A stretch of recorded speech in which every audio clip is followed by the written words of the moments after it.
Colima, algunas otras de aquí de Manzanillo. Tenemos a la maestra Mirta Elizabeth Acuña Cepeda.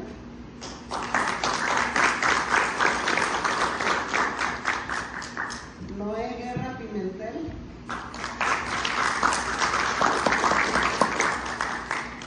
Carlos Navarro Ochoa. Naomi Olvera. Cuauhtémoc Gálvez. Nuestro compañero Rodrigo López Sevilla. Jorge Salazar Aviña. Humberto Muñiz Mercado.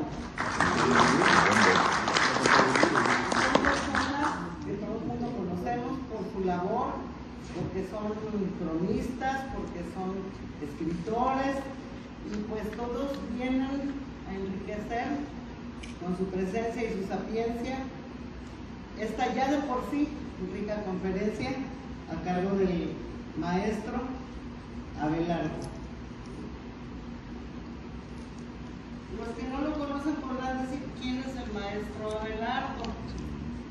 Hay muchas personas que lo conocen, hay otras que no. El maestro es José Abelardo Ahumada González.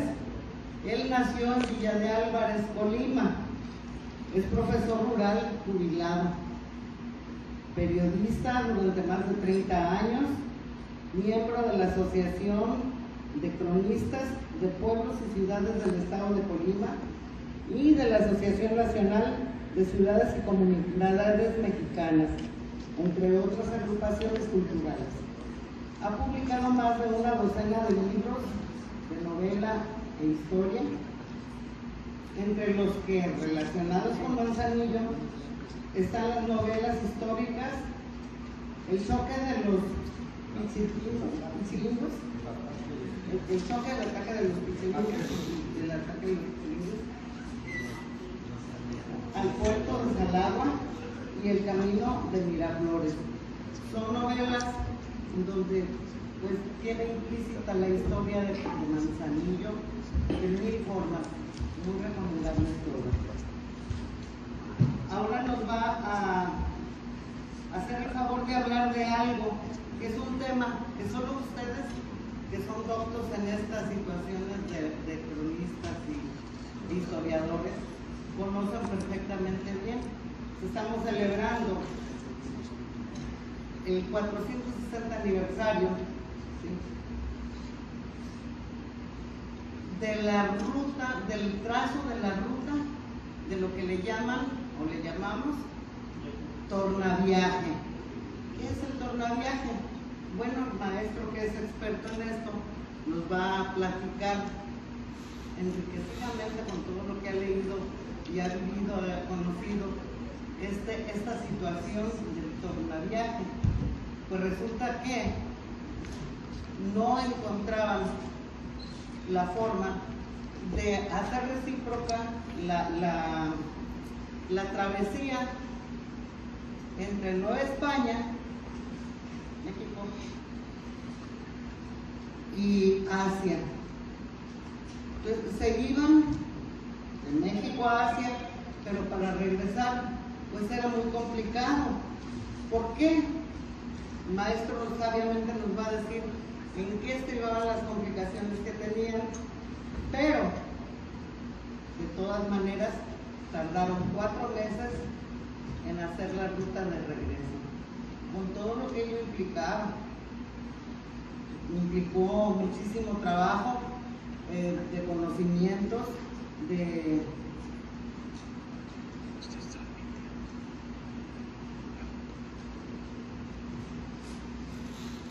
aventura, sobre todo, ¿sí?, que no había una ruta trazada que fuera para eso. Se preguntaron quién sería el hombre capaz de perpetrar tal hazaña, y surge de la provincia española el nombre de Andrés Urdaneta, destacado marino con espíritu aventurero, estudioso de las lenguas indígenas, los secretos de la navegación de los nativos y de la meteorología local. Urdaneta, al ver la arena de fracasos que tenían sus compañeros cuando intentaban atravesar el Pacífico de vuelta a Nueva España, se dedicó a trazar una nueva ruta. ¿Esta nueva ruta en qué consistía? Pues en hacer valer todo lo que él sabía por oídos de los mismos nativos, por todo lo que implicó, y lo logró. 10 años después, o sea, en 1565, zarpó su navío el 1 de junio, internándose en la miríada de islas que componían el archipiélago de Filipinas, recalando en la última isla para avituallarse de una abundante cantidad de cocos y de legumbres, y así poder iniciar con éxito su travesía por mar abierto. En esos tiempos, y actualmente todavía, era muy común que la tripulación se enfermara. ¿Se enfermaban de qué? Pues escorbuto era lo tradicional en esa época, ¿sí? Se enfermaban de escorbuto y también de la peste. Pero como fueron previsores y se surtieron de cocos en cantidades enormes, y el coco es muy rico en vitamina C, pues la tripulación de esta embarcación no sufrió estragos tremendos, simplemente fue diezmada, que pues es muy poco comparado con otras tripulaciones que se perdían completamente hasta en un 50-60%. ¿Sí?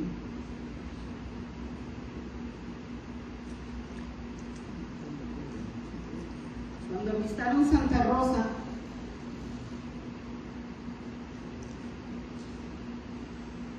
consideraron innecesario desembarcar, tenían que avituallarse, dijeron, no, por esto lo hacemos, con eso nos ajusta. Tenían que surtirse agua, tampoco la surtieron, y así se fueron. Y el 8 de octubre de 1565, después de 15 días de navegación, avistan la costa. La San Pedro hizo su entrada a Acapulco, dejando atrás 4 meses de travesía, logrando lo que había sido hasta entonces imposible. Se descubrió y se trazó la ruta del tornaviaje, haciendo posible la apertura de la ruta comercial entre Asia y América, esto es, entre Filipinas y Acapulco. Desde entonces España se abasteció de especias, sedas, porcelanas y un sinnúmero de mercaderías de géneros exóticos procedentes de la India, China y el sureste asiático.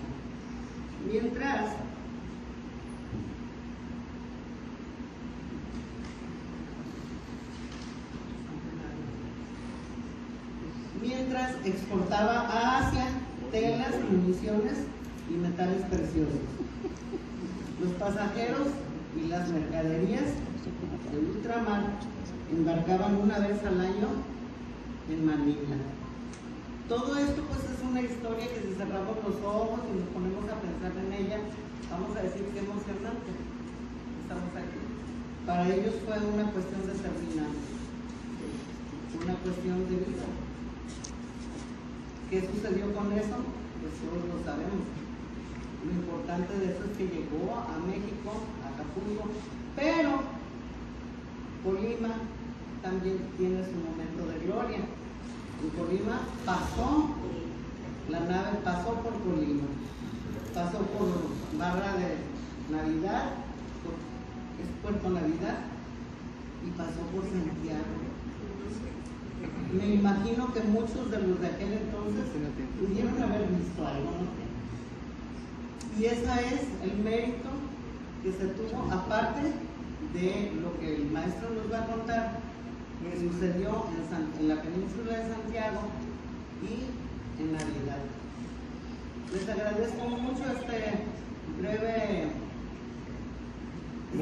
introducción al tema, que lo más importante y las dudas que tengan se las vamos a dejar al maestro, que es especialista en este tema.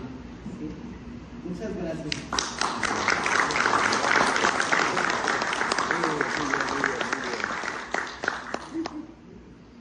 Gracias, maestra.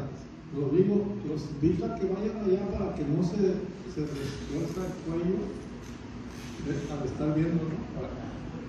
Sí, que hay lugares donde Bueno, buenas tardes a todos.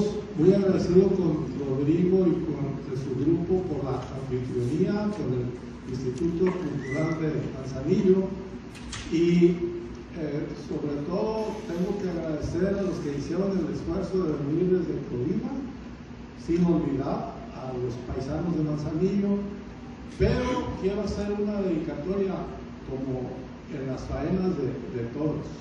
Nada más que no vamos a matar a nadie, pero la faena se la voy a dedicar a Humberto Muñiz Mercado.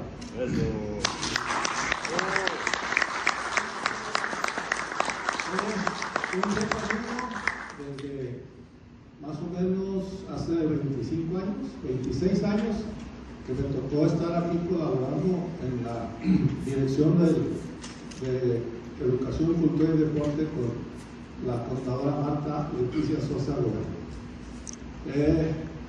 Esa fecha, 1 de octubre, Manolo, te encargo lo que habíamos pensado hacer acá.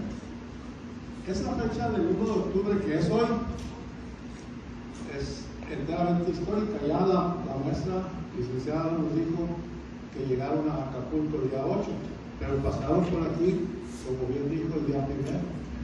Y entonces, si salieron esas naves de Puerto de Navidad y llegaron al Puerto de Navidad, es ahí donde se completó el ciclo. No es en Acapulco, sino del punto donde salieron al punto donde llegaron, y de eso es lo que vamos a platicar hoy. A ustedes les consta, porque todos fueron a la escuela y según veo aquí sus caras, casi todos ya deben haber pasado de la prepa adelante. Entonces, aunque no haya sido así, a ustedes les consta que la historia que nos han contado en la escuela es una historia centrada en la vida de los europeos. Ahí esa es la realidad. Y solo ahora que estamos interactuando con las redes sociales, pues nos estamos dando cuenta que nos perdimos una gran parte de la otra historia, de Asia, de África, etc. Y bueno, en atención a eso, yo quiero comenzar diciendo que, pues yo soy el que tiene que cambiar este término. Se me olvida que ahora la modernidad implica que yo sepa funcionar esto. Ya. Lo que quiero mostrarles aquí es la actualidad. Hoy vemos aquí en Manzanillo, en Acapulco y en todos los barcos de Asia y Norteamérica y Sudamérica un movimiento gigante de navíos muy grandes, de pasajeros como aquel, o de carga, o de lo que sea. El detalle es que todo eso que hoy se ve tan fácil no hubiera sido posible si no hubieran enfrentado y resuelto miles de dificultades los navegantes de hace muchísimo tiempo. En ese sentido, habría que pensar, hablando otra vez de la historia desconocida, que no es cierto que hayan sido los portugueses los primeros que navegaron por el Océano Pacífico por el lado de Asia. Ya habían llegado los árabes. Muchas de aquellas islas eran de gente que practicaba el Islam, o sea, la religión de los maometanos. O sea, y además, antes que ellos, habían andado recorriendo toda la gigantesca extensión del Océano Pacífico los famosos navegantes polinesios, que poblaron todas esas islas, Hawái, Tuamotu, Tahití, las Rarotonga, etcétera, etcétera. Los polinesios. Y eso dio pie para que en un determinado momento los portugueses, a final del siglo XV, se dieran cuenta, por ejemplo, que después de que Marco Polo había viajado hacia la India y la China junto con su papá y su tío, inaugurando aquella famosa ruta de la seda por tierra y trayendo especias, se dieron cuenta los portugueses que como los venecianos tenían controlada esa ruta y luego ya los maometanos impedían que pasaran, se dieron cuenta que rodando por África podían llegar a las especias. Y así lo hicieron y se fueron enriqueciendo. Y entonces uno de los jóvenes que fue a las especies, que estaría más o menos en esta posición, este es Australia. Pero este es un mapa del siglo XVI que no se puede comparar con los de hoy, pero es bastante perfecto dados los conocimientos que tenían entonces. Entonces es Australia y Nueva Zelanda, las islas de Molucas y las islas Filipinas, Japón. Y acá miren, a las costas de la Nueva España. Los portugueses pasaron por aquí en el año de 1520. Fernando de Magallanes iba al frente y su intención era completar el viaje que nunca había completado Colón, de darle la vuelta al mundo.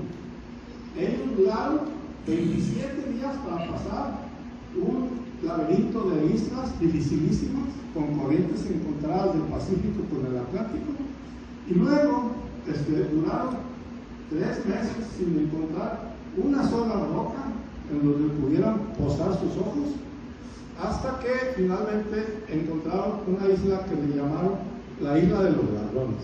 Pero no voy a platicar esa historia, está muy interesante, luego ahí la buscas desde el internet, la isla de los ladrones. Entonces, ellos iban por parte de la corona española, pero ya los portugueses tenían controladas las islas de la especería y lo que querían era encontrar otras islas donde los portugueses no estuvieran, y así fue como llegaron a las famosas islas que hoy conocemos como las Filipinas. Cuando ellos llegaron ahí, le pusieron al nombre del archipiélago del archipiélago de San Lázaro, porque un día de Cuaresma dedicado a ese, que es Lázaro, aquel que resucitó, ¿verdad?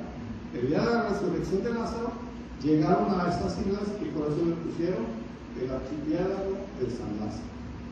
Bueno, ese es el antecedente.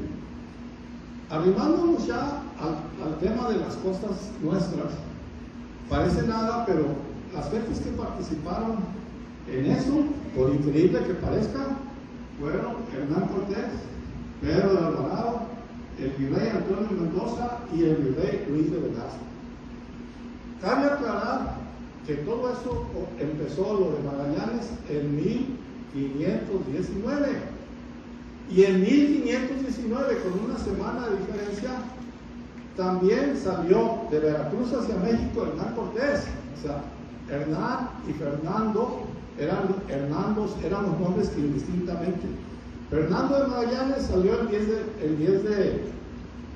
de agosto de 1519 a esa expedición, y Hernán Cortés el 16 de agosto de 1519 de Veracruz a México. O sea, dos vidas paralelas que se fueron llevando y algún tiempo se encontraron después. Aquí tenemos entonces que ya viendo nosotros nuestra región, podemos dividir en 2 etapas muy notables la presencia de los españoles en las costas que hoy son de México. De 1523 a 1529 la estrella fue Hernán Cortés, indiscutiblemente, aunque allá lo conocemos como conquistador, sobre todo de México Tenochtitlan. También fue constructor de barcos y navegante, y esa parte de la vida es la que se conoce menos. De 1523 a 1519 y 39, y enseguida de 1540 a 1565 fue, dijéramos, tutelada por los 2 virreyes que acabo de mencionar. Pero iniciando la primera etapa, aquí está señalada, etapa cortesiana, tendríamos que saber lo siguiente. Moctezuma le mostró, tengo manera de probarlo, le mostró a Hernán Cortés un mapa hecho a su manera, en donde demostraba las dos costas de sus dominios. Ya en aquella época, en 1513, ¿cómo se llama? Nuño Beltrán. De Balboa. Nuño de Balboa, allá en Panamá, había, entre comillas, descubierto otro mar que estaba del lado de las montañas. Y tomando en cuenta la referencia de donde él se hallaba, arriba de un cerro, cuando lo vio por primera vez, el otro mar era el sur y el mar Atlántico era el norte. Y entonces le dijo, ese va a ser la mar del sur, 1513. Entonces Hernán Cortés se dio cuenta que ahí estaba la mar del sur. Le preguntó al Cazonsi de Michoacán que si era cierto que por su tierra se podía ir, y ahí es cuando Colima entró a la historia. Sí, pero ahorita no. ¿Por qué no? Porque estamos en guerra con un gran señor que nos lo impide. Pero él quería establecerse en la mar del sur. Y hay datos de sus cartas que para 1523 ya estaba él estableciendo ahí en Zacatula, en la desembocadura del río Balsas, un astillero. Y para eso, aunque ustedes no lo vean, aquí está el lienzo de Tlaxcala, donde se ven, aquí son 40 o 30 muchachos, pero 2000 tamemes o cargadores trajeron las costas de Veracruz a México y otros tantos de México a Zacatula, al lomo de tamén. Aquí tenemos entonces que en ese mismo año, pero poquitos meses después, Gonzalo Sandoval vino en plan de conquista a Colima y de regreso le llevó información. Y entre la información que menciona Cortés dijo, y me trajo nueva, es decir, me trajo una noticia de que había hallado un buen puerto, de lo cual me alegré mucho porque hay pocos. Y ese buen puerto no es otro más que Salagua, que 4 años después, por barco, habrían de descubrir los navegantes de uno de los barcos que empezó a construir Cortés precisamente allí en Zacatula. Este mapita es del año de 1610, lo hizo un cartógrafo que venía con el pirata Joris van Spilbergen, que aquí en Salagua incursionó con 6 barcos piratas en ese año. Bueno, entonces Cortés tenía la costumbre, ustedes ya lo saben, de posesionarse de lo que no era de él. Entonces, se posesionó de Veracruz, no era de él. Se posesionó de Tlaxcala, que no era de él. Se posesionó de cuanto quiso, que no era de él. Y se posesionó a sí mismo de varios puertos. Empezó con Zacatula, mi puerto. Siguió con Santiago de Buena Esperanza, que es el que acabamos de ver, porque así lo bautizaron. Aquí esta es la bahía de Salagua, cuando no existían las alas. Aclaro el punto. Allá está Joaquín Torres, el amigo que vive en las alas. Mira, cuando no había ninguna de las chocitas que has construido. Ahí está, ¿verdad?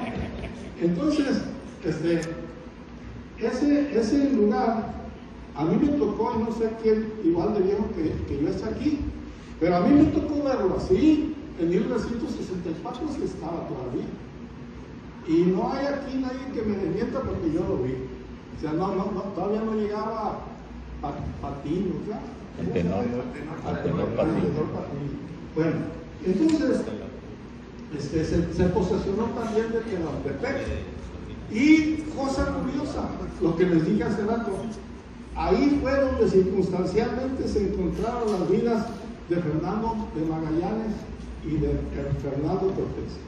Circunstancialmente, porque estando allí el día 25 de julio de 1526, los indígenas de Tehuantepec vieron que se animó allá detrás de la Rentazón, como le decimos, un pequeño barco de los que le llamaban ellos patache, con una capacidad chiquita para poquitos pasajeros y 40 toneladas. ¿Qué tenía que hacer ese barco en Tehuantepec?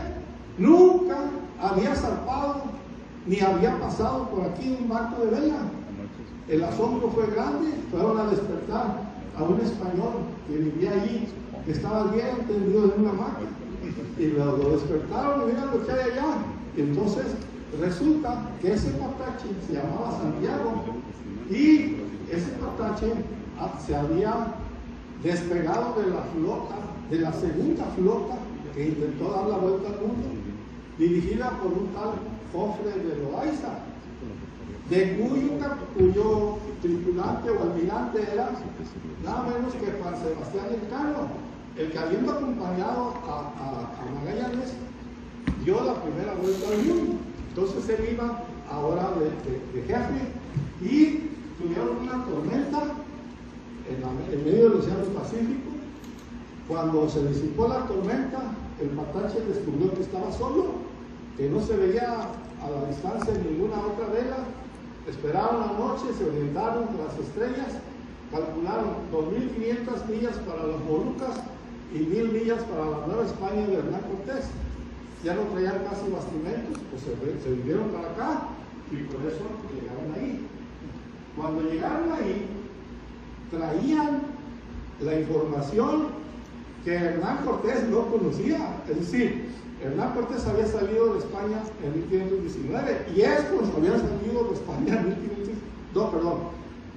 Cortés estaba en la Nueva España en 1519 y estos habían salido de España en 1519. Entonces, cuando se recuperaron de la friega del viaje, fueron con Hernán Cortés, que estaba en Cuernavaca, un sacerdote, el capitán, el piloto, intercambiaron información, y coincidentemente, como no tenían noticias allá en España de esos barcos, el rey le había mandado a Hernán Cortés una carta fechada el 4 de julio de 1527, pidiéndole que apurara la construcción de los navíos que tenía para que saliera a buscar a los navíos perdidos. Fíjense nomás, Hernán Cortés por ahí apunta en una de sus cartas: ahorita voy, está cerquitas, no, todo el Océano Pacífico es medio mundo, ¿verdad? Él no sabía qué hacía. Entonces, cuando ya tenía pues ese apremio, decidió sacar 3 de sus barcos, ¿cómo se llama? Botar, del astillero al mar, los llenó ya de playa, o sea, mercancías, víveres, agua, etc. Y hizo que 2 hicieran viajes de prueba. Uno hacia Salina Cruz, Oaxaca, que era Tehuantepec, y otro hacia el norte. Y llegó aquí, a la bahía que señalamos, aquí, se llamaba el Bergantín del Espíritu Santo. Llegó el día 24 de julio de 1527, y como el día siguiente era día de Santo Santiago, le pusieron Santiago de Buena Esperanza. ¿Sí? Entonces, como dice aquí, como era costumbre, inmediatamente el capitán tomó posesión a nombre del rey, y Cortés se adueñó del puerto de Santiago de Buena Esperanza. Nomás por sus calzones.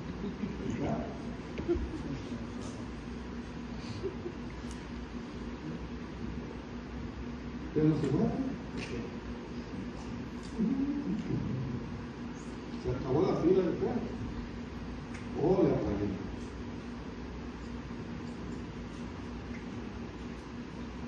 A ver, ¿alguien nos puede ayudar allá a moverla al pinche? Préstame la vela. Préstame.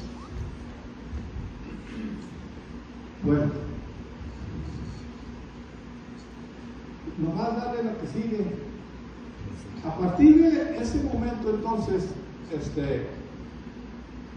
sucedió algo que debería ser histórico y que desgraciadamente no lo están considerando en los libros de texto. Es decir, fueron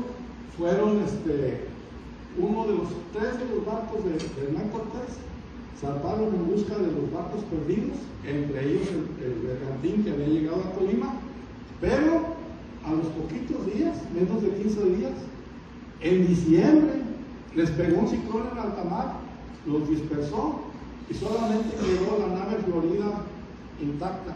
De los otros 2 barcos, incluido el Espíritu Santo, desaparecieron y nunca nadie volvió a saber de ellos. Por eso la maestra decía, muchas tripulaciones se perdieron. ¿Listo? ¿Ya funciona? Ya está. ¿Qué tenía? Oh, Brujería. Bueno, claro. Entonces, aquí yo señalo que ese barco que salió, que se llamaba la Florida, que salió financiado completamente por Hernán Cortés, llegó el 30 de marzo de 1528 a las islas donde estaban los perdidos. Y de esa manera se completó por primera vez un viaje de Nueva España a Asia. Ellos intentaron regresar, pero no pudieron. Lo interesante del asunto es que las Filipinas es un laberinto de islas. Es uno de los grupos de islas que hay, pero son muchas. Dicen que son como 3,000. Yo no he ido, pero vi el mapa y son un montón. Entonces, un fraile que fue compañero de orden de Andrés Urdaneta, quien al último fue Fray Fermín de Uncilla, que yo lo admiro mucho, fue bibliotecario mayor del famoso monasterio del Escorial, España, en el siglo XIX, y él tuvo acceso a toda la documentación que ninguno de los historiadores de Colima ha tenido del siglo XVI. Se convirtió en un experto en la biografía de Urdaneta y desde luego en esas navegaciones. Y tengo un libro suyo.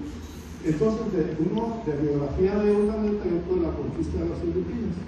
Él se murió en 1906, así que la información que él tiene en sus libros es más fresca que la que nosotros podemos conseguir. Entonces, se llamaba el que se fue como capitán enviado por Hernán Cortés, Álvaro de Saavedra Ceón. Era primo suyo, él tenía muchos parientes metidos en el mar. Hizo el intento 3 veces de regresar, pero no pudo. Y entonces, a la hora, en uno de tantos viajes, en el tercero, Saavedra se murió y los otros compañeros suyos se quedaron allá, como estaban también los de Magallanes y los del Cano, que no pudieron regresar. Entonces, pasaron unos años y bueno, en 1523 ya dije, Hernán Cortés mandó fundar la villa de Colima. Y luego que estuvo aquí en la villa de Colima, empezó a ocuparse de los asuntos, pero empezó a tener pleitos y envidias con gente que no lo quería y se tuvo que ir a España. Y de regreso, en 1529 ya traían un poder que le había dado la reina para seguir continuando las exploraciones marítimas, porque ya para ese tiempo le habían quitado la gobernación de la Nueva España, pero le dieron eso como premio de consolación. Y entonces él empezó a convertirse en un verdadero empresario naviero. Primero armaba barcos con sus recursos, él tenía minas, plantaciones, 23,000 vasallos en el Marquesado de Oaxaca, o sea, tenía de dónde sacar. Entonces empezó a construir barcos y en una de esas ocasiones, en noviembre de 1531, le compró a un padre de Colima, español que vivía en Colima, que se llamaba Juan Rodríguez Ladrillero, yo puse aquí Villafarte, me equivoqué. Le compró 2 barcos que había construido en Acapulco para hacer la navegación al norte, y de esa manera, con un pariente suyo que se llamaba Diego Hurtado Mendoza, llegaron al puerto de Santiago de Colima para completar el aprovisionamiento de gente, armas y víveres, dándole instrucciones de que se apropiara de él, de nueva cuenta. O sea, que plantaba su bandera y de aquí es mío y nadie me puede quitar. Entonces, en ese viaje les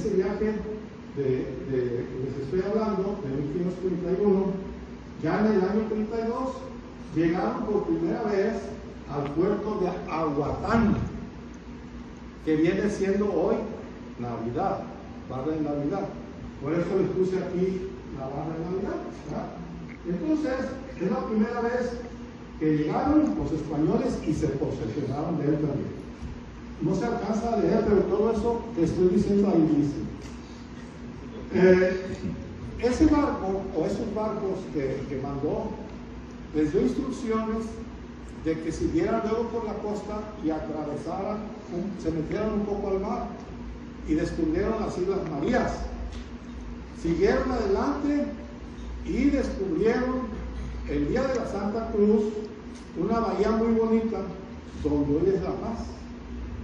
Ahí establecieron por primera vez unos días de descanso, pero como se les estaba acabando el agua y las provisiones, los marineros del segundo barco se levantaron, ¿cómo se llama? El motín a bordo, y amenazaron de muerte al capitán Gustavo Mendoza. Pues lárguense a donde quieran. Pero los mensos no sabían dirigirse bien, los agarró una tormenta y los empujaron los vientos a Chiametla, acá cerca de Sinaloa, de Nayarit y Sinaloa, donde ya para entonces la gobernación de esa zona estaba a cargo de un enemigo, gran enemigo de Hernán Cortés, que se llamaba Nuño Beltrán de Guzmán. Entonces Nuño Beltrán de Guzmán se quedó con el barco, o sea, era la costumbre, ¿no? Entonces, Hernán Cortés, dolido por esas pérdidas y casi con 50 años, físicamente maltrecho y con numerosos enemigos que lo envidiaban, se empecinó en continuar sus trabajos como descubridor. ¿Y qué creen? Se vino a vivir a la Villa de Colima, que era esta cosita apenas. Se vino a vivir a la Villa de Colima y a finales de 1534. Y allí, el 9 de enero de 1535, en previsión de lo que le pudiera pasar en el mar, hizo que se levantara testamento. Y él traía una disposición real para convertirlo en marqués de Oaxaca, que es donde le dije que tenía 23,000 vasallos. Y allí delante de notarios en la Villa de Colima puso en acta todo lo que se relaciona con eso, y a partir de ahí se vino a Salagua. Ya le había cambiado el nombre, ya no le llamaba Santiago de Buena Esperanza, sino Salagua de la Mar del Sur. ¿Sí? Se vino a Salagua, y el 9 de enero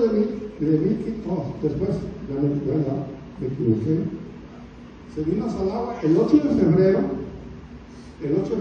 de 1535, dice: envió una larga carta al presidente y a los oidores del Real Consejo de Indias, quejándose por una parte de que no le estaban reconociendo su grado de capitán general y que tampoco habían castigado a Nuño de Guzmán, y que muchas personas le estaban, en este caso el virrey, pero no quiso mencionar su nombre, ¿no? Le estaban estorbando para todo. Y no obstante ello, en 3 barcos salió un buen número de gentes. Aquí está una ilustración de que estando en Salagua despidió a sus 3 barcos. Esta ilustración aparece en un libro del profesor Ricardo Guzmán. Y luego él, chequen esto, por tierra y con 150 jinetes empezó a caminar desde aquí hasta Chametla. Por tierra, con 150 jinetes. ¿Con qué propósito? Enfrentar a Núñez Guzmán y quitarle el barco que le había robado, entre otros. Y evitar que en los barcos los caballos resultaran dañados, porque eran barcos chiquitos, y llevar 150 barcos, no nada más los caballos iban a resultar dañados, sino la gente. Que por cierto, aquí me falta mencionar una cita, pero Bernal Díaz del Castillo dice que cuando Hernán Cortés estaba en Colima y anunció que iban a hacer sus expediciones, creyendo la cosa segura, se le sumaron 370 personas, entre las que venían muchas mujeres, y fueron parte de las que se fueron a poblar la bahía de la Santa Cruz, hoy La Paz, en esa expedición. Entonces, esa misma expedición y las que le siguieron, que me voy a brincar por ajuste de tiempo, derivaron en todo esto, es decir, en el recorrido puntual y en la anotación casi científica de todos los detalles de las costas que hoy conocemos como Nayarit, Sinaloa, Sonora y la península de Baja California. Tanto así que ese mapa fue elaborado por Domingo del Castillo, uno de los pilotos que lo acompañó en el viaje. Pero resulta que el virrey, cuando llegó el virrey, ya es la etapa ahorita de los virreyes, Cuando llegó el virrey, escuchó buenas cosas primero de Hernán Cortés.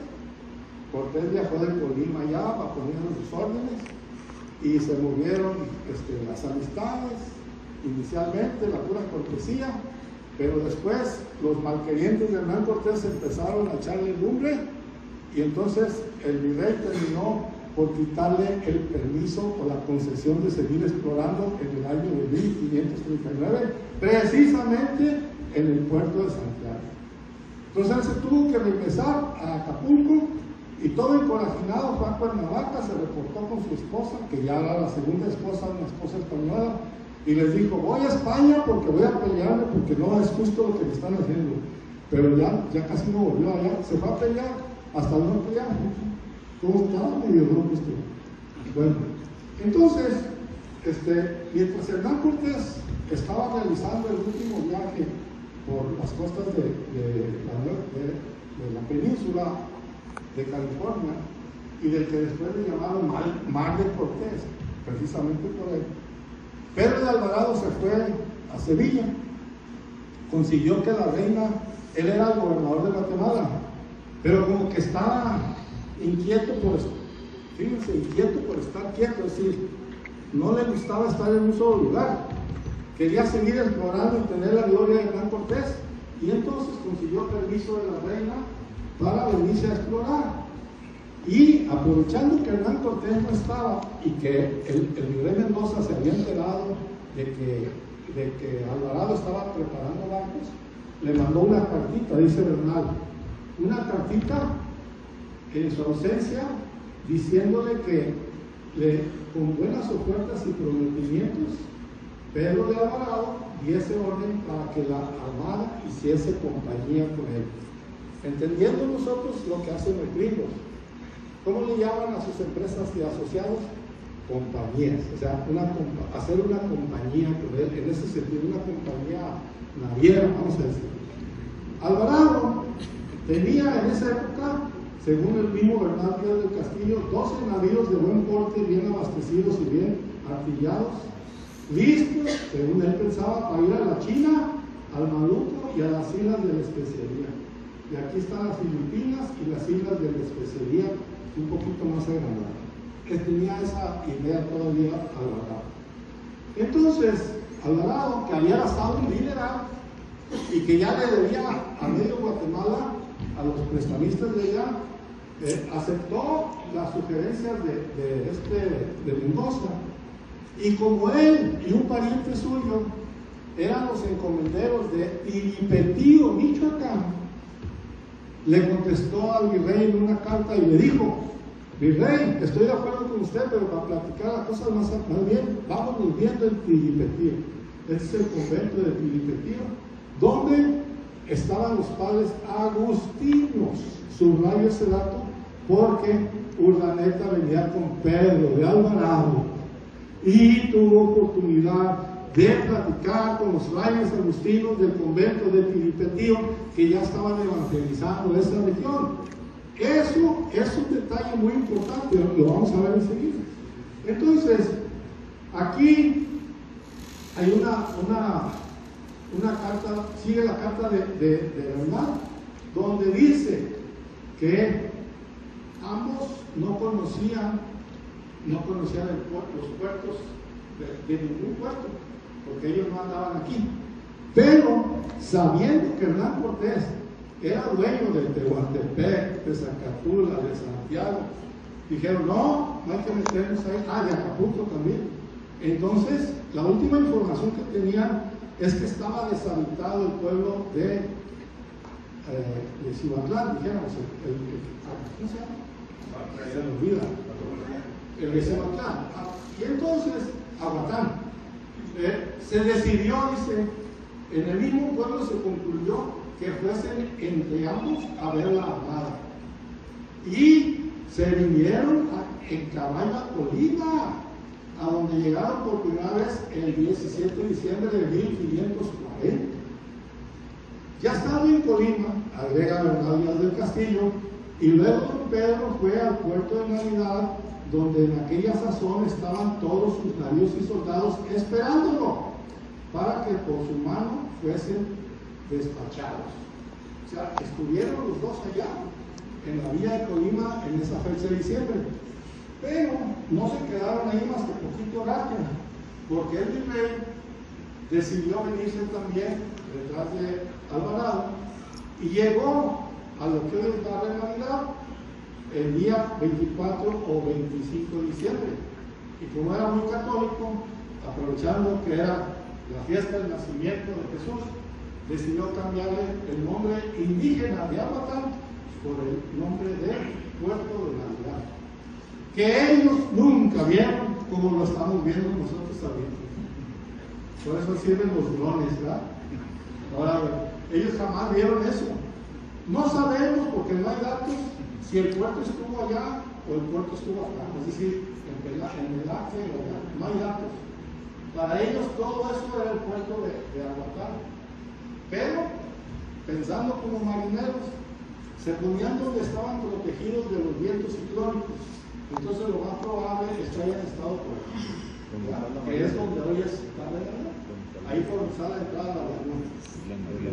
Entonces, a partir de ese momento, 1540 hasta 1565, todas las expediciones, o la mayor parte de ellas, fueron efectuadas a partir del puerto de Navidad. ¿Por qué? Primero, porque no querían tener pleitos legales con Hernán Cortés que podía reclamar que estuvieran en los otros cuatro.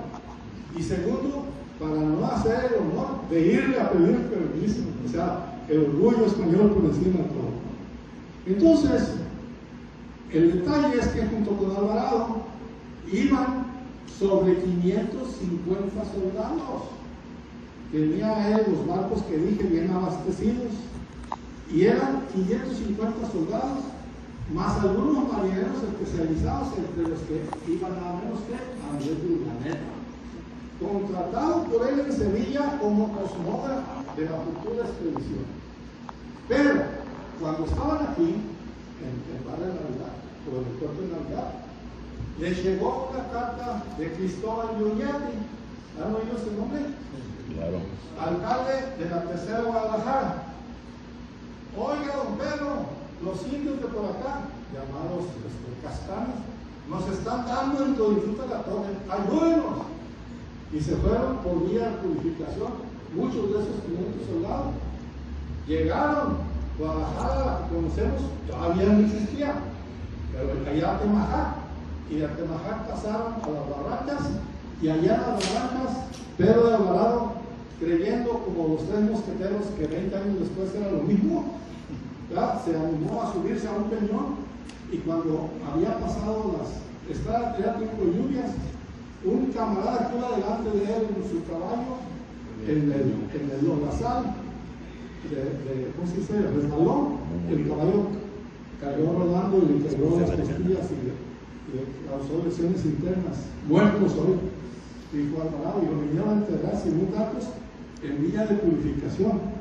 Que Villa de Purificación fue la segunda villa del occidente de México después de Colima, que la fundó Francisco Hernández de Hija, antiguo colono de Colima, con Hernán Cortés, pero que ya para ese tiempo obedecía al mundo de Hernán, y que luego empezaron a disputarle la posesión del puerto de Aguatán. Entonces, el virrey, igual de Lázaro que los otros, se quedó con todos los barcos de Hernán Cortés, de Pedro de Alvarado. Y no nada más eso, pues todos los que tenía Pedro de Alvarado a sueldo se quedaron sin chamba, parecían burócratas de esos que a veces nos corren, ¿ya? Se quedaron sin chamba. Y por cierto que dicen que ahorita Estados Unidos, el gobierno de Estados Unidos está a punto de correr a un montón de gente, porque no tiene recursos. Entonces se quedaron sin chamba, y el virrey decidió emplear a Urdaneta. Ahorita vamos a ver de qué. Pero mientras tanto, ahí en Navidad, aprovechando los barcos que ya estaban, hicieron dos expediciones. Una hacia el norte para recorrer las costas septentrionales, es decir, desde donde Hernán Cortés había llegado frío.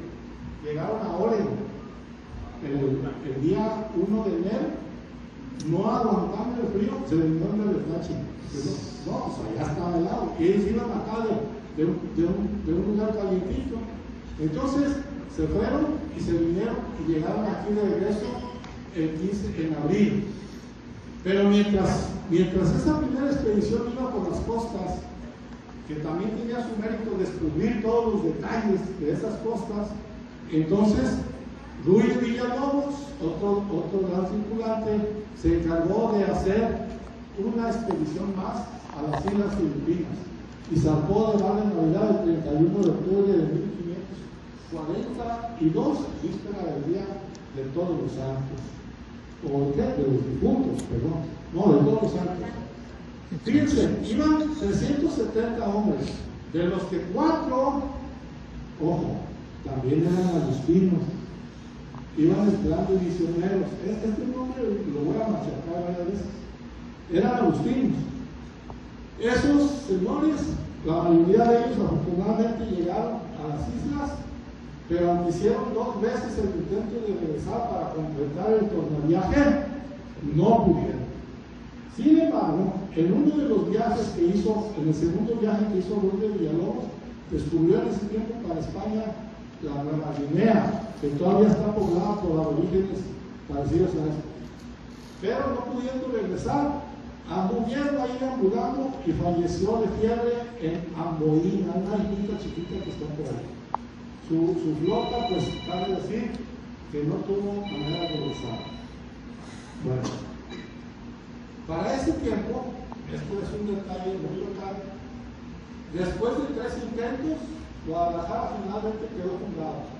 Nochistlán 1532, Tonalá 1533, Tlacotán, que fue a donde fue a pelear Pedro Alvarado en 1535, y Atemajac 15 de febrero de 1542. Los que conocen Guadalajara supongo que han ido al mercado San Juan de Dios, y ahí está la calzada de Independencia. Bueno, debajo de la calzada de Independencia hay un arroyo embovedado. Aquí se ve cuando lo estaban embovedando, junto al mercado San Juan de Dios. Entonces, de este lado quedó, del lado de San Juan de Dios, un barco indígena que se llamaba Analco, y del otro lado, la nueva y definitiva Guadalajara. ¿Sí? Ahí Humberto vivió por aquellos unos varios años.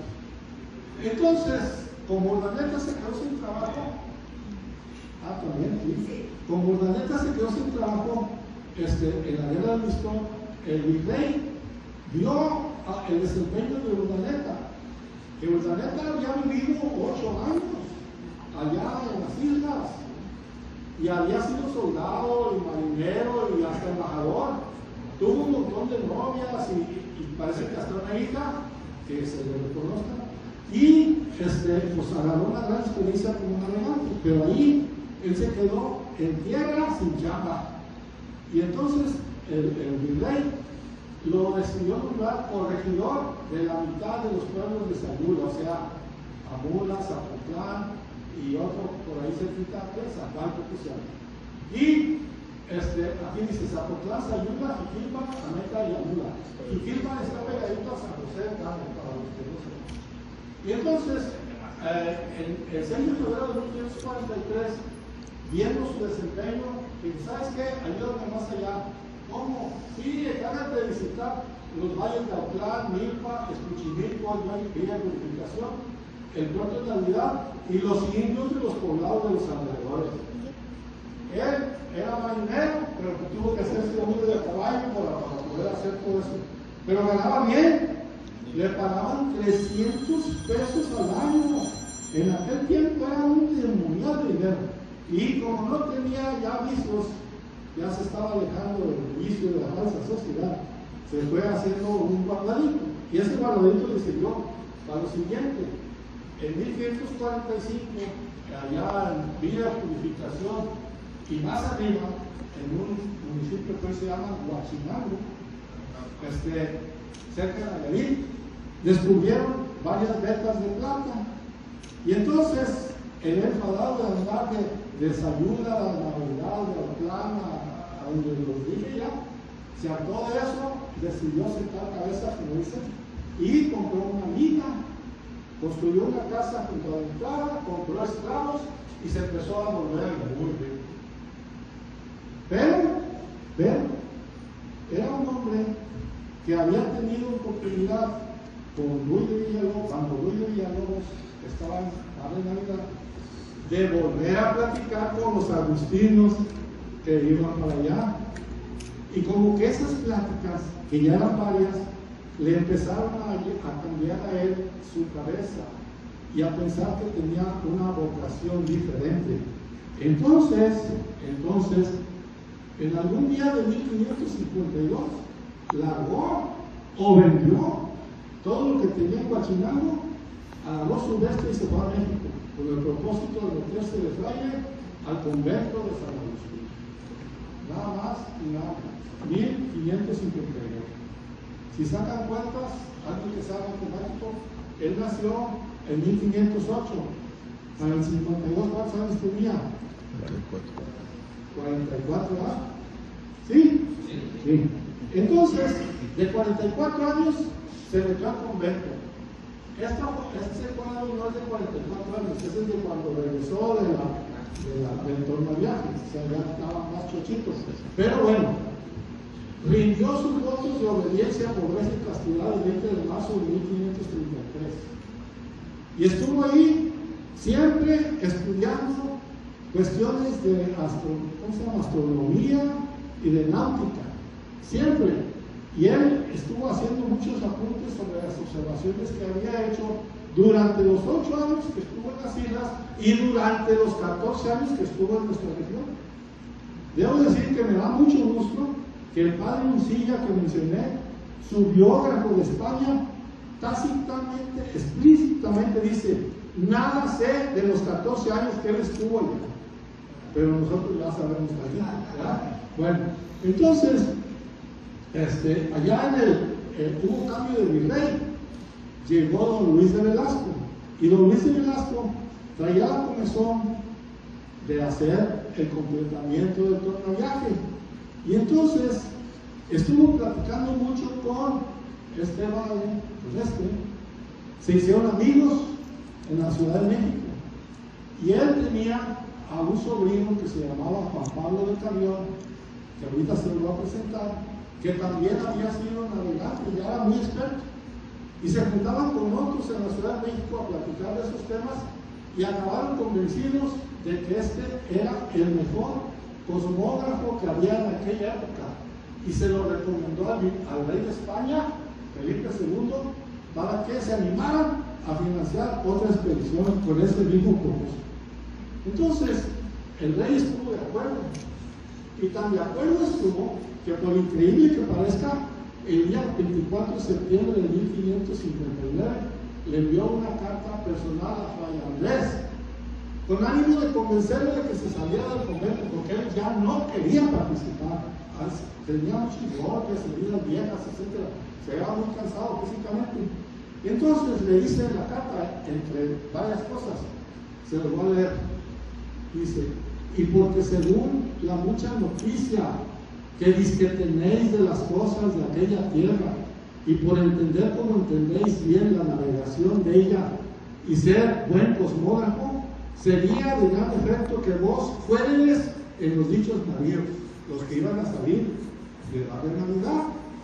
Entonces, se fue con el padre Prior, con su jefe ahí en el convento. Oiga, yo no quiero. Tenéis voto de obediencia. Yo os mando que obedezcáis al rey, y pum. No le quedó otra. Y entonces tuvo que viajar. Se fue de México a Acapulco y agarró un barquito, que ya había en ese tiempo unos barquitos que hacían ahí los viajecillos, y llegó a la Navidad, donde apenas estaban construyendo los navíos. 5 años más, 5 años más, y allí estuvo. Y entonces no fue él la única persona importante que fue escogida o seleccionada para hacer el viaje, no. También escogieron a un hombre muy rico, que por cierto él lo recomendó porque era de su tierra, Miguel López de Legazpi, de la izquierda. Ese hombre había trabajado en la Casa de Moneda de la Nueva España y tenido encomiendas y ranchos y haciendas, estaba muy rico. Y entonces le dijeron que sea él, estamos de acuerdo, nomás que pague parte de los gastos. Pues el hombre dijo que sí, pero sacó una promesa. Que le dieran la garantía de que él iba a ser el gobernador de las islas. Y como el rey decía, pues esas islas dijeron que eran mías, pues te la doy. Y le dieron la garantía. Y se vino con un séquito muy grande de gente a la vaga Navidad.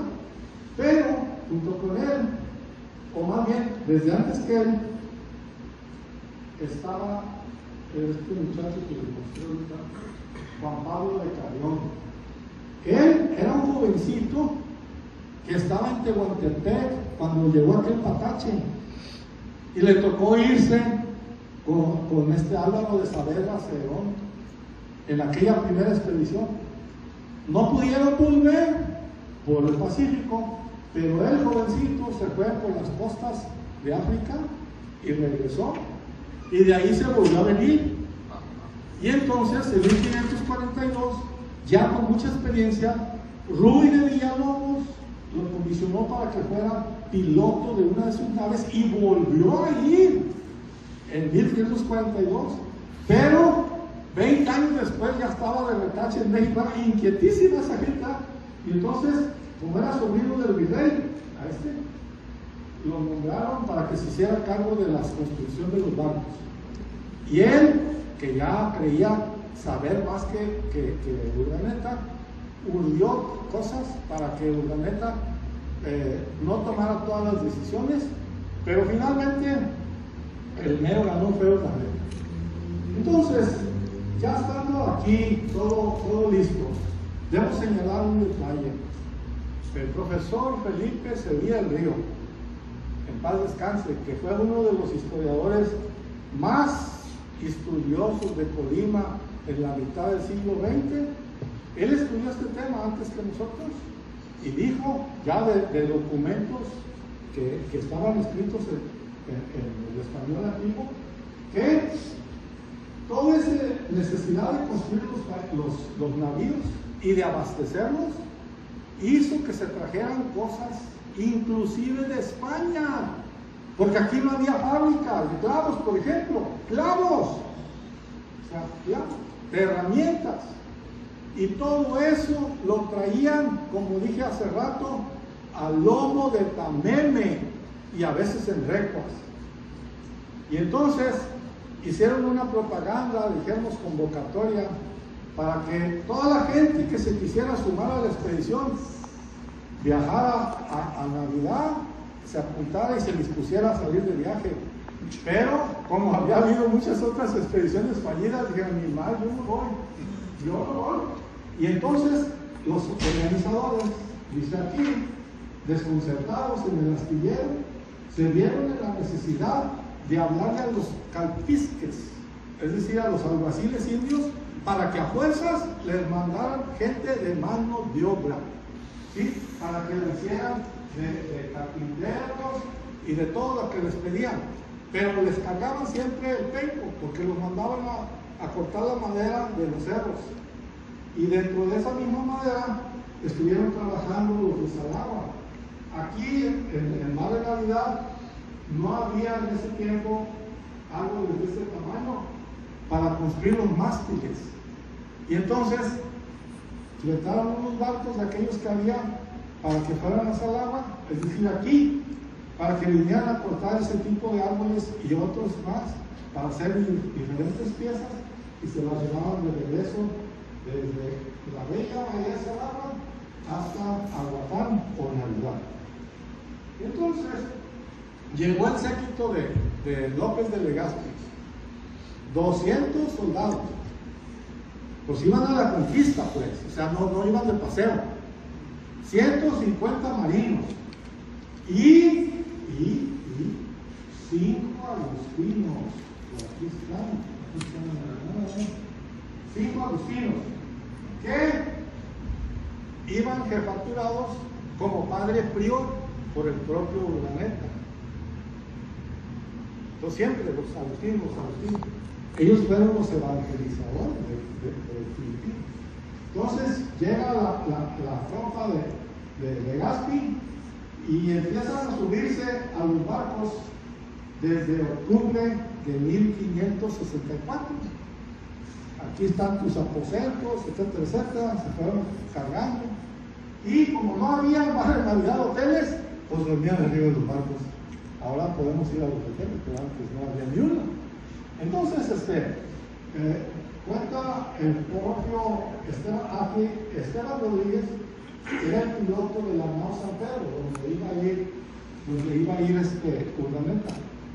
Y él escribió una crónica desde el primer día. Entonces se les murió uno de los 5 agustinos el día 20 de noviembre, iban a zarpar el día 21.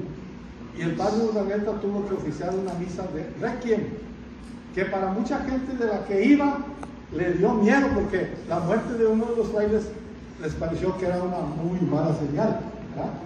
Entonces, de cualquier manera, ya estaban arriba y les aplicaron el chichina que se baje, y el 21 de noviembre, en la madrugada, zarparon. Es una epopeya, iban más de 400 personas en esos barcos. Ya no les dije los nombres, pero ahí están atrás. Aquí están arriba. Dice el San Pedro de 500 toneladas, el San Pablo de 400, el San Juan de 100, el Patache San Lucas de 40 y un bergantín o boletilla que iba detrás amarrado de una soga para el barco grande. Entonces, esas más de 400 personas, yo creo, ustedes pónganse en su pelea con aquella época, iban a lo totalmente desconocido, hombres y mujeres, indios y negros, criollos y españoles, porque la mayor parte de la tripulación era mexicana ya, es decir, criolla o de España, y llevaban gente de trabajo en calidad de esclavos para que les ayudaran. Entonces, una de las primeras noticias de que el piloto y cronista da fe es que llegaron al anochecer del último día de noviembre. Da fe de que el anochecer del último día de noviembre el Patache fue visto muy lejos y al día siguiente ya no se volvió a ver. Unos creyeron que se había perdido, pero no era cierto. Lo que pasa es que Carrión, Alonso de Arellano, que era el capitán, había estado todo el tiempo muy al pendiente de las pláticas de Urdaneta y había tomado secretas notas de lo que el fraile decía, apuntando grados y todo eso de los ciudadanos. Y entonces el canijo se lo quiso agandallar y se lo agandalló, como lo vamos a ver enseguida.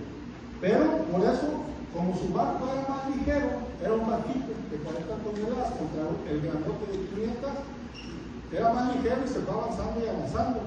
Y el resto de la flota, dice aquí que llegaron, en cuanto al resto de la flota, el 9 de enero vieron unas pequeñas islas y el día 23 vieron una más grande donde bajaron para descansar y tomar refresco durante 3 días. Esta foto la tomé desde la casa de un amigo que vive en Playa de Santiago. Hace varios años, pero ilustra. Creo que ahí estaba una nave, ¿cómo se llama? La réplica de la Santa María, no sé qué está ahí. Bueno, entonces, según apuntes del propio Urdaneta, los frailes que lo iban a acompañar, pues se les murió, ¿verdad? Pero bueno, zarparon y vieron eso que les mostré. Y entonces el 30 de enero de 1565, Arellano y su gente llegaron a la isla de Mindanao, que es una de las más grandes de las islas filipinas. Arellano, el del Patache. Y el día 13 de febrero, Urdaneta y sus amigos llegaron a Samar, que es esta otra isla, que estaba situada como 300 kilómetros al noroeste, totalmente separados. Nunca se volvieron a encontrar mientras anduvieron allá. Entonces, Urdaneta y sus amigos estuvieron en esta secuencia, el 13 de febrero en Samar, luego en Leyte, en febrero, luego el 27 y 28 de abril, estuvieron allí y finalmente llegaron a Cebú. ¿Por qué Cebú? Cebú era la isla famosa en Europa porque ahí es donde había llegado Magallanes. Y ahí Magallanes hizo migas con el rey de la isla, con su esposa, hizo el papel de evangelizador, le hicieron caso y en apremio de eso los bautizaron con 800 gentes más. Dejaron una capillita y le regalaron a la reina un niñito, Dios, que ahorita vamos a ver. Cuando llegaron allá a la isla de Cebú, los nativos desaparecieron del pueblo porque los portugueses les habían estado molestando muchísimo y como no sabían identificar las banderas, creyeron que eran los portugueses y se fueron de ahí. Entonces los españoles con Urdaneta y Legazpi bajaron. Cabe señalar que Legazpi hablaba malayo y tagalo, los dos idiomas que más se hablaban ahí. Entonces se bajaron y empezaron a ir a las casas a ver si había algo que comer. Y va a ser la sorpresa de uno de los marineros que se encontró esta figurita todavía el día 27 de abril de la mañana. Un niño de madera bellísimo guardado todavía en una cajita. Era el niño que 40 años antes Magallanes le había dado a la reina. Ese hecho les pareció sumamente milagroso y entonces edificaron una capilla que luego se convirtió en esta basílica, que es la basílica del Santo Niño de Cebú en la Nina. Entonces ese hecho para ellos milagroso les dio la pausa para estar felices de que habían llegado a buen término. Y entonces empezaron a preparar el viaje de regreso. Les permitió Legazpi a Urdaneta escoger el barco más grande y empezaron a trabajar todos para que se regresaran. Y entonces le dieron a cambio de otorgarle el barco más grande con 200 gentes, le dijo el gobernador, el futuro gobernador, que se llevara como capitán a un nieto suyo, se llamaba Felipe de Salcedo, que nomás tenía 18 años. Entonces, Urdaneta, pues, viejo luego hermano, dice, con mucho gusto, para que aprenda conmigo, que se venga. Y a la hora que mandó fue él, pero finalmente el muchacho venía en buena escuela. Entonces, le dijo el abuelo, obedecer y haréis carreras, ¿verdad? Y el muchacho cumplió. Entonces, mientras ellos estaban disponiéndose para zarpar, temiendo que los portugueses, que eran sus enemigos, y algunos de las islas los atacaran, empezaron a construir un fuerte que todavía existe, que es el fuerte de San Pedro en Cebú. Claro que cuando ellos empezaron a construir era de palos y todo eso, ¿no? Pero finalmente terminó en eso. Entonces, muy ajeno a todo lo que estaba sucediendo en Cebú, los tripulantes del Patache San Juan ya iban el 8 de mayo con la bodega llena de especias saliendo del laberinto de las islas. Ya venían para acá. Ni ellos sabían que los otros estaban en Cebú, ni los de Cebú sabían que ahí estaban ellos, porque eran islas diferentes. Entonces, ahí estuvieron y Rodríguez, el piloto, escribió que a finales de mayo el San Pedro ya estaba listo para iniciar el último y gran viaje.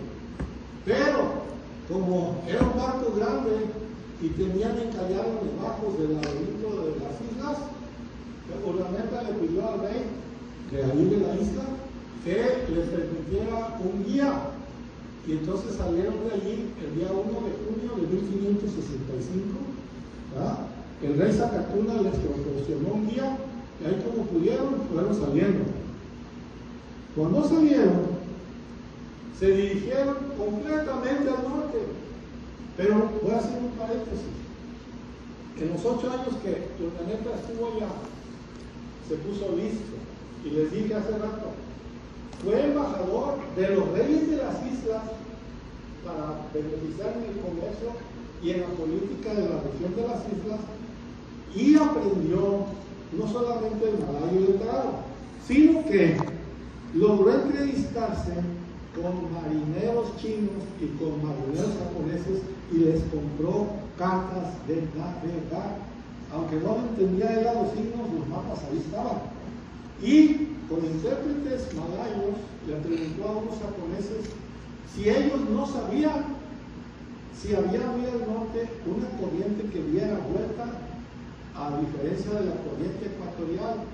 Y dijeron que sí, que había una allá muy lejos, más o menos hoy, donde está la isla de Taiwán o Formosa, enfrente de China, que esa corriente la bautizaron ellos siglos atrás como la corriente Kudo-Shiwo, que en español quiere decir la corriente negra. Entonces se fueron subiendo hasta los poquitos grados antes de llegar al círculo polar ártico. Y ahí, cerca de Taiwán, dieron la vuelta y empezaron a irse hacia América. Mientras tanto, padeciendo por su parte las propias incidencias del viaje, los marinos del Pacache San Lucas completaron finalmente su larga y solitaria travesía, puesto que entraron o pasaron frente al Puerto de Navidad el 9 de agosto de 1565, y en ese sentido dije que se agandallaron a Urdaneta. Sin embargo, después le fue muy mal. Entonces, sorprendieron a los pocos habitantes. Yo he visto los apuntes, están muy confusos. Unos de los apuntes dicen que llegaron al puerto a carenar, que es un verbo como equivalente a reparar el barco, ¿sí? Y que después de estar unos días allí, viajaron a Acapulco, donde vaciaron a la venta la bodega llena de especies y agarraron fama, pero dieron la mala noticia de que la otra flota se había perdido.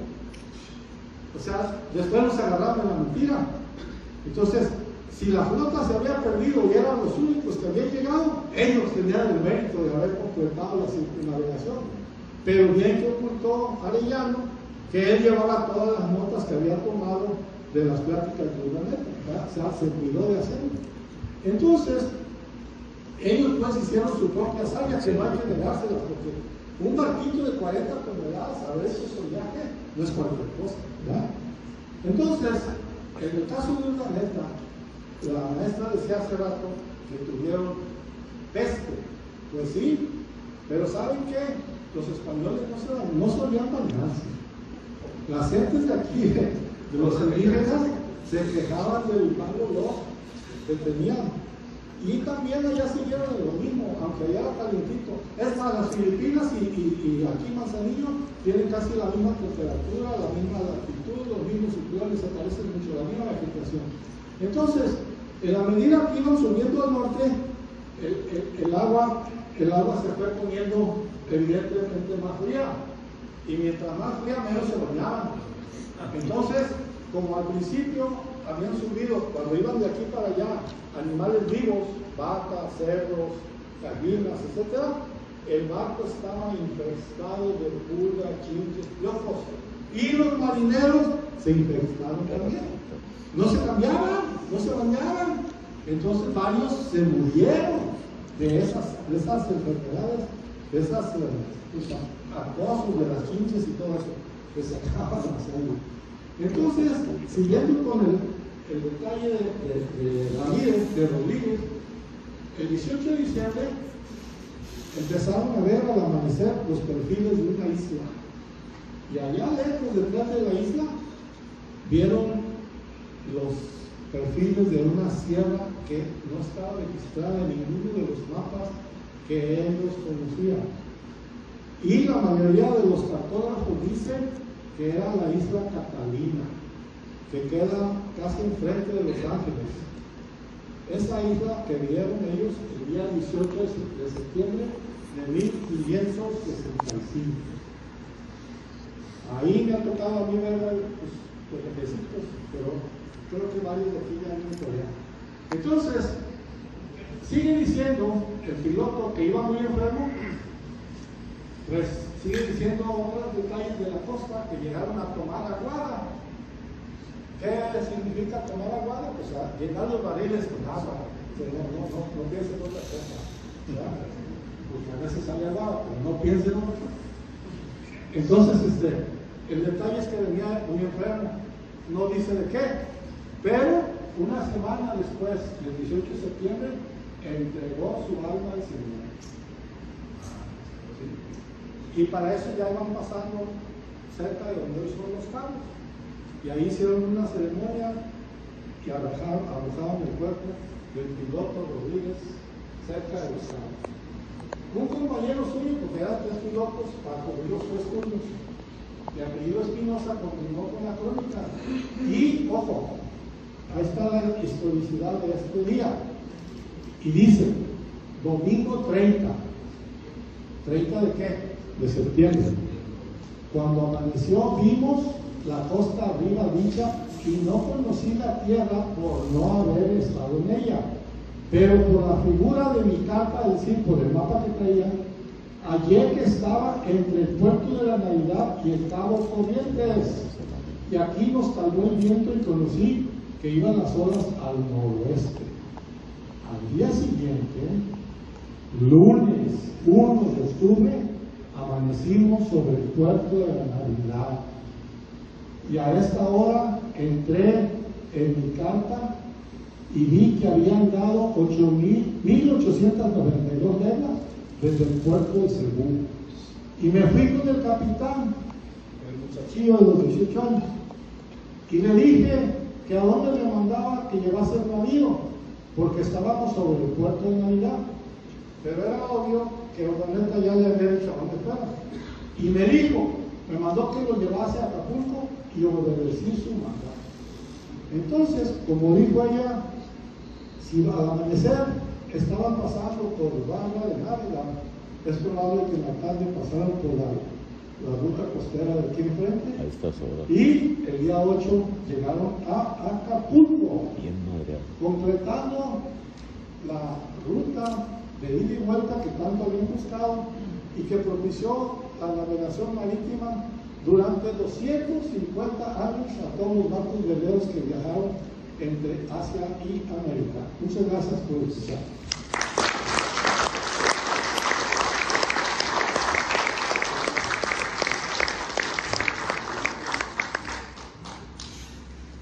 ¿Ven qué interesante estuvo?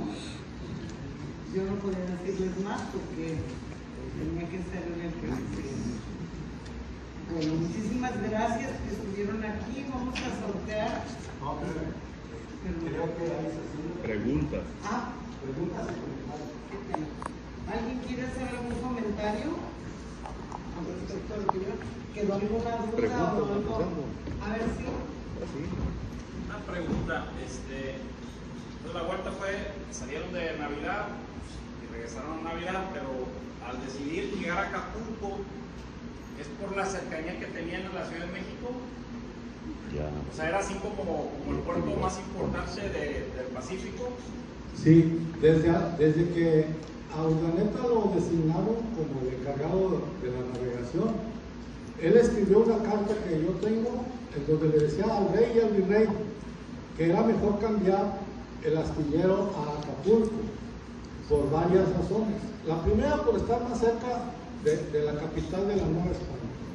La segunda, porque ahí cerca de la sierra había pinos muy altos que se podían utilizar para la madera.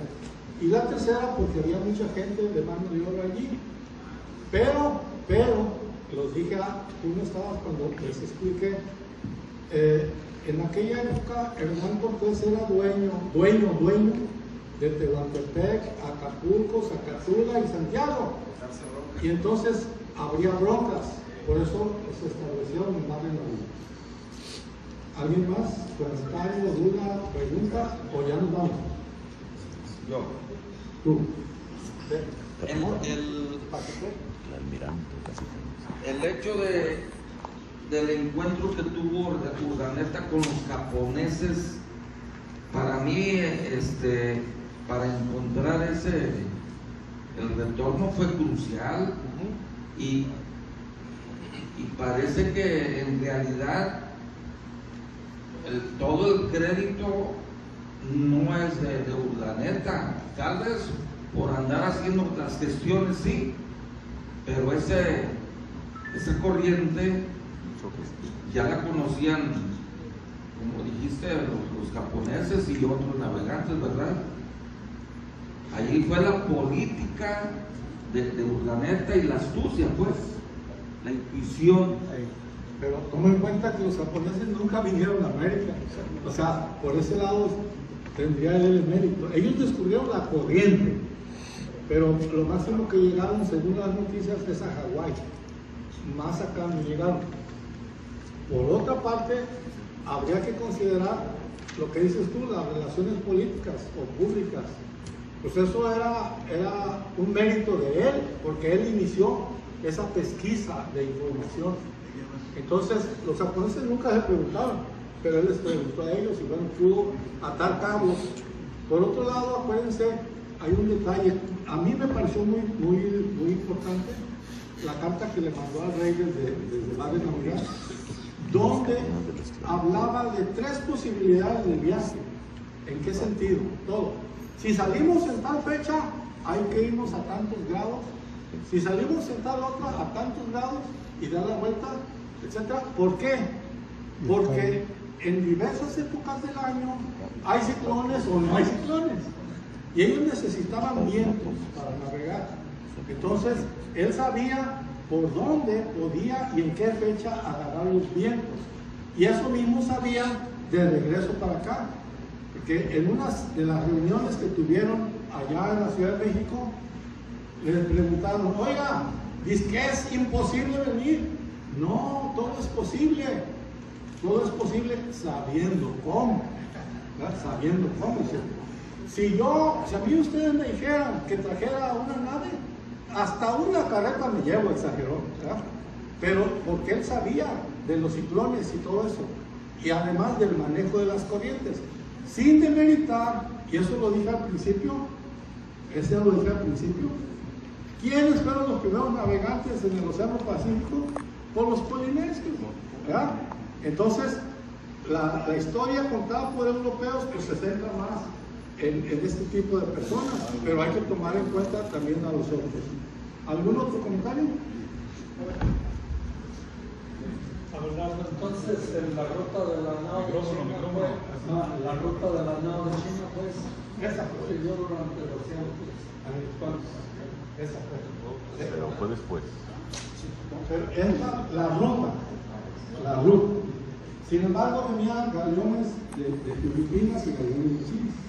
Y luego salieron otros de Acapulco. Entonces, indistintamente le llamaban la nao de China, el galeón de las Filipinas, el galeón de Acapulco. ¿Verdad?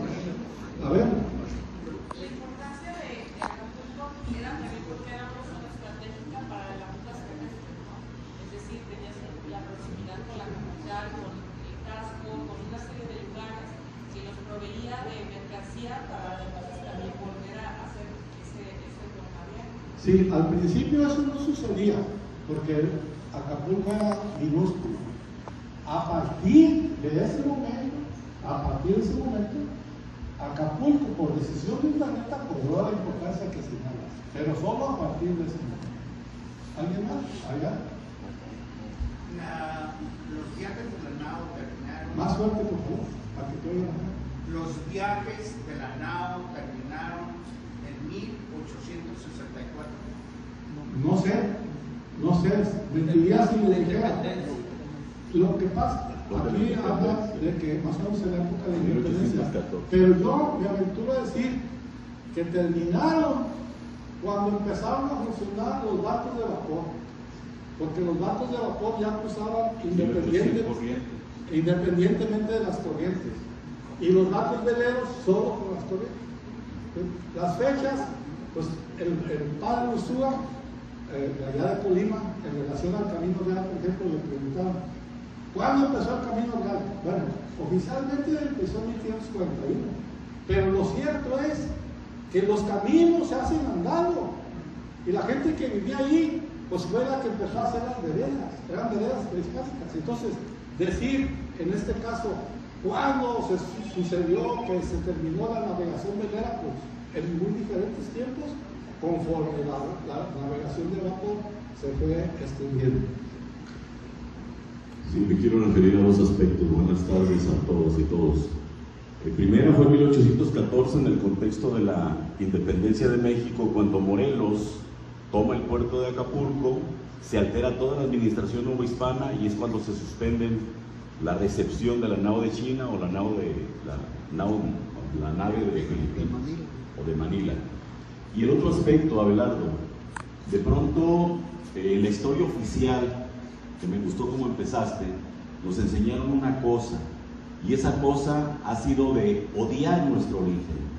Y en ese sentido, ¿qué tan culpables pueden ser Hernán Cortés por llegar a posesionarse de los territorios que iba descubriendo y que él dedicó de principio al rey, cuando el rey tenía la potestad del Vaticano como receptor de Dios para poder posicionarse de los terrenos descubiertos por ellos? Entonces, yo quisiera aquí que nos ayudaras a reflexionar un poquito qué tanta culpa tenía o qué tan gandalla era. A ver, yo creo que a los soldados cuando mandan matar a alguien, en su conciencia como que dicen, yo no quisiera, pero tengo que, ¿verdad? Lo mandan. En ese sentido, yo estuve en el seminario, no fui agustino, pero estuve en el seminario, y nos dijeron que siempre queda un resquemor en la conciencia o un resquicio en la conciencia en donde uno decide lo que puede hacer o no puede hacer. Yo entiendo eso que tú dices, pero hay un principio que prevalece hoy mismo. Netanyahu está avasallando a la franja de Gaza. El otro, Putin, está en bronca con Ucrania. Siempre ha habido conquistadores y se rigen por una moral ajena a la nuestra. A ellos les vale sombrilla que muera uno, que muera otro, que sufra él o sufra ella, ¿no? Y es cierto, allá cuando estaban ellos, los portugueses, avasallando la ruta de las especies, los españoles quisieron hacer lo mismo. Entonces el Papa, que era español, Rodrigo de Borgia, dijo, no se peleen, son ustedes parientes, los dos reyes.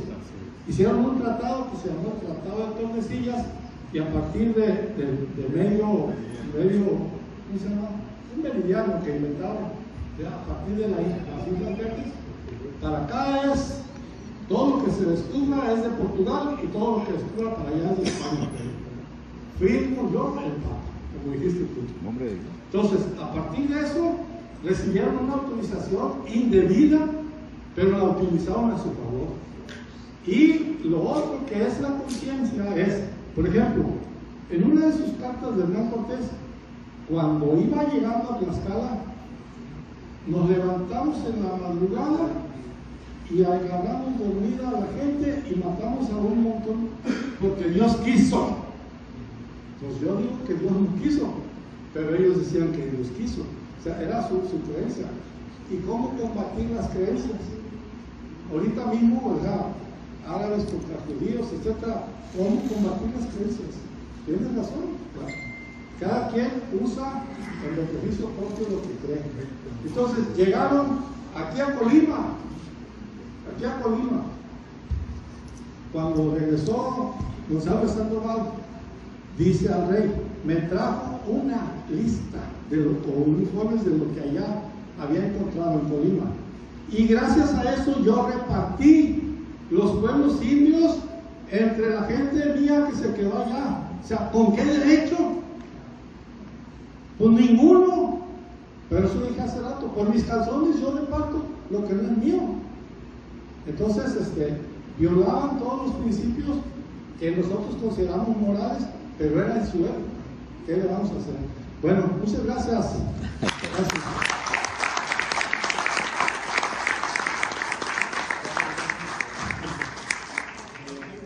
Le voy a pedir al licenciado Noé que Metel y al doctor José Salazar Viña que nos acompañen, porque ellos son los que están ahorita comisionados para el 5º centenario y aquí tienen unos ¿Quinto centenario de qué? Bueno, antes que nada quisiéramos agradecer la oportunidad al Ayuntamiento de Manzanillo y al Centro Cultural Salao, que hace ratito salí, está muy bonito, está muy bien integrado y de veras que debe ser un ejemplo para todos. Pero para que nos dieran la oportunidad de que escucháramos a Abelardo, porque ahí vimos, y poder decir que esto es dentro de una conmemoración que ya nos citó Abelardo perfectamente bien, el 460 aniversario de ese hecho, pero también nosotros estamos tratando de impulsar los 500 años de la fundación de la Villa de San Sebastián de la provincia de Colima. Y ahí tenemos pues el logotipo que nos ha generado la identidad. Y en este caso no estamos circunscribiendo los eventos a los cuales apoyamos y donde estamos culturalmente hablando en solamente una ciudad o un municipio. Esa ha sido la política de horizontalidad para todos y que no nos pase como en el 2023 que quisimos hacerlo pero estuvo muy restringido. Hoy pues creo que para todos debe ser muy importante que todo lo que aquí se ha hablado es parte de una mezcla que primero es genética. Y por favor, si nos quejamos de estos años de esclavos y todas esas cosas que vienen acá a la cabeza de los indígenas de América, pues yo les recuerdo que 700 años fueron dominados por los moros, los españoles que vinieron aquí a conquistar. Y gracias a ello, toda la cultura mora llegó aquí. Y la prueba de ello es el cocoque, como bien lo hemos comentado. Entonces, este es un mundo de vinculaciones y hipervinculaciones que ahorita en la actualidad estamos viendo con este gran puerto, el más importante que hay en México, que es Manzanillo. Entonces, estamos viendo lo que está pasando. Es una enormidad lo que está ocurriendo con respecto al comercio. Independientemente de que si hay problemas en Estados Unidos, eso no importa. Yo no he visto que un solo barco haya disminuido su llegada a Manzanillo, o que un solo tráiler haya disminuido, o 1000 tráilers hayan disminuido. No ha disminuido nada. Sigue siendo lo mismo y el atasco es el mismo y el problema es el mismo.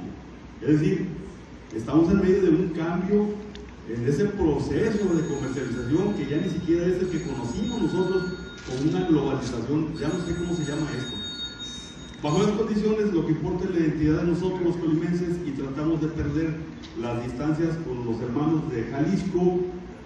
Estaremos dentro de poco tiempo ahí en Cihuatlán, y con los de Michoacán, que también dentro de poco tiempo estaremos por aquellos lugares. Así que pues les agradecemos que realmente hayan atendido el llamado, pero por eso estamos aquí nosotros, y esta es la razón por la que está el 5º centenario aquí entre todos nosotros. Y por lo consiguiente se ha preparado unos reconocimientos que se van a entregar, porque hay que reconocer a la gente que apoya las ideas, ¿no? Y en este caso a la gente local tiene sus responsabilidades, y ahorita la paso maestra para que nos dé a conocer los nombres y que pasen por favor las quienes nombran. ¿Algún mensaje mío? No. Muchas gracias. Y estamos coordinados con la Sociedad Colimense de Estudios Históricos, la Asociación Estatal de Cronistas de Pueblos y Ciudades, la Asociación Colimense de Periodistas y Escritores, que aquí está su presidente también, que es nuestro amigo, y asociaciones civiles que tenemos afinidades culturales. Muchas gracias por estar aquí.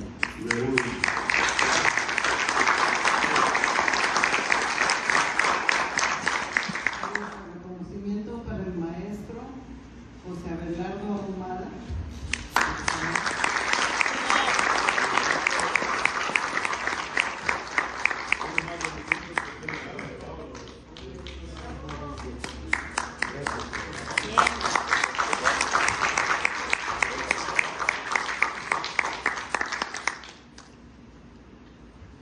Bueno, Bueno, pues ahora me toca anunciar y entregar el de la licenciada María del Rosario Iglesias Jiménez. Muchas gracias por habernos apoyado como presentadora y conductora durante esta gran conferencia.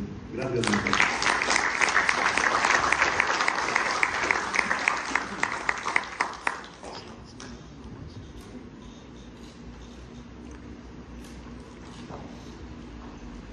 Bueno, me toca en suerte y me voy a permitir leerlo. El Comité Ciudadano para la Conmemoración del 5º Centenario de la Fundación de la Villa de San Sebastián de la provincia de Colima otorga el presente reconocimiento a Maestra Rocío Morales Anguiano por su apoyo fotográfico durante la conferencia El trascendental papel que los puertos de Navidad y Santiago jugaron en el descubrimiento y el trazo de las rutas de navegación en el Océano Pacífico. Atentamente, Colima Col, 1 de octubre de 2025, José Salazar Viña, coordinador general.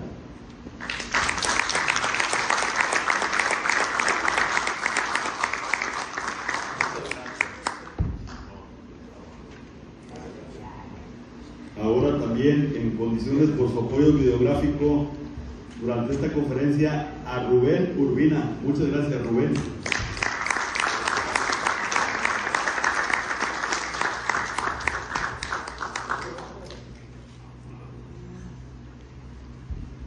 Nuestro reconocimiento también para Socorro Figueroa. Ya está. Nos apoya con el café, la galleta, la parte gastronómica que tenemos aquí. Muchas gracias.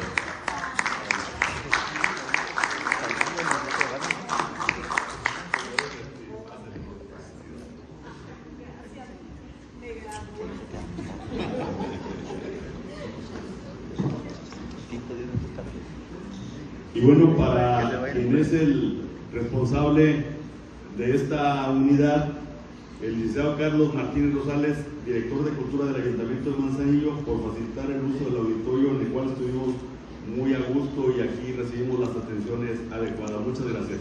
En su representación.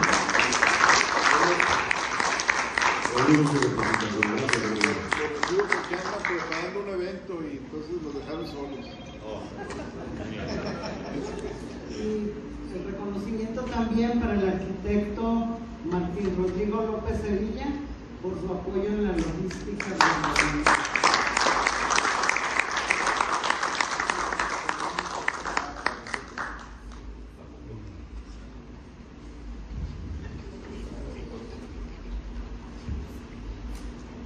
Así que les pedimos a quienes han pedido, recibido el reconocimiento que se pasan para la fotografía oficial, por favor.